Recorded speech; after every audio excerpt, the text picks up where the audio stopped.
Welcome to this tutorial on paragraphing. As writers, when we are working on our paragraphs, we want to think about openings, so how we start paragraphs.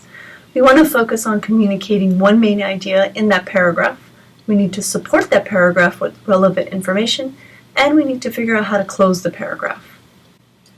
Let's take a look at the characteristics of paragraph openings. The opening sentences introduce a topic, often present given or old information and transition to new information, link to your larger argument, and attempt to engage the reader.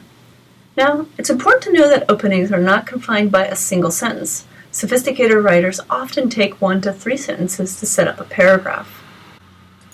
Let's start with introducing the topic. Here's an excerpt from Crystal's essay, To Be or Not to Be. In the very beginning of this essay, he writes, "Last year in a newspaper article headed I Hate Text Messages, How Texting is Wrecking Our Language, John Muphreys argued that texters are vandals who are doing to our language what Genghis Khan did to his neighbors 800 years ago. They're destroying it, pillaging our punctuation, savaging our sentences, raping our vocabulary, and they must be stopped." In the very first sentence, Crystal references a news source which introduces the topic of texting and how this new technology is allegedly destroying our language. The rest of the essay explores the validity of this claim.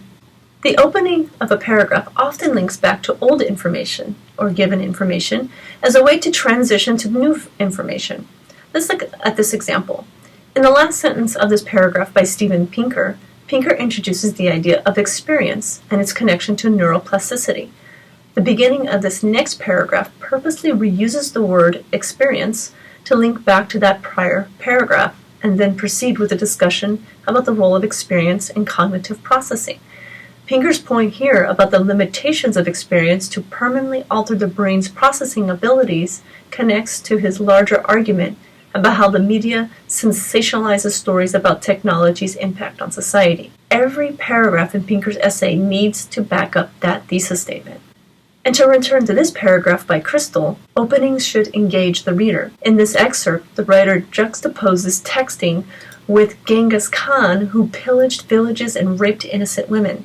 Now that's an attention getter. Paragraphs should focus on one central idea.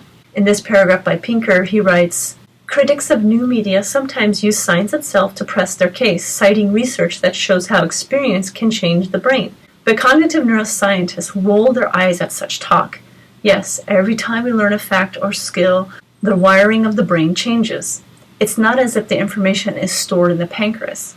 But the existence of neuroplasticity does not mean the brain is a blob of clay pounded into shape by experience."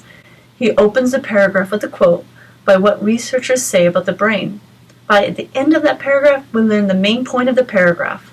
The brain isn't a blob shaped by experience. It has its own capacities and abilities. Paragraphs need supporting information, which pretty much can be anything, from anecdotes to analysis to quotes. So long as each sentence serves the primary purpose of supporting the main idea, then writers can include whatever they want, in any order they want.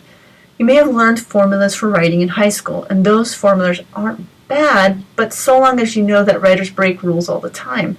Rather than relying on formulas, think about sending the reader on a journey, and each idea or point is a detour or pit stop. If the detour is too long or occurs at random, then the reader will be lost. If every pit stop is predictable, then the reader will be bored. Through practice and hard work, you'll learn how to balance your writing. And finally, paragraphs have to close. This is probably the hardest part for writers because there's no set rules for closing a paragraph. However, when we closely analyze closings, we notice that the final sentences tend to talk about the significance of the main idea conveyed. Final sentence may summarize the main idea, or in fact be the main idea, so the topic sentence comes at the very end. Or most often, the final sentences set up the next paragraph. Let's take a look at this excerpt again.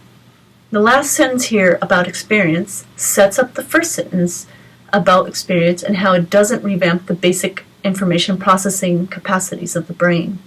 In sum, when working on your paragraphs, think about how you want to open the paragraph, how you need to focus on one main idea, how to support that main idea, and how to close that paragraph.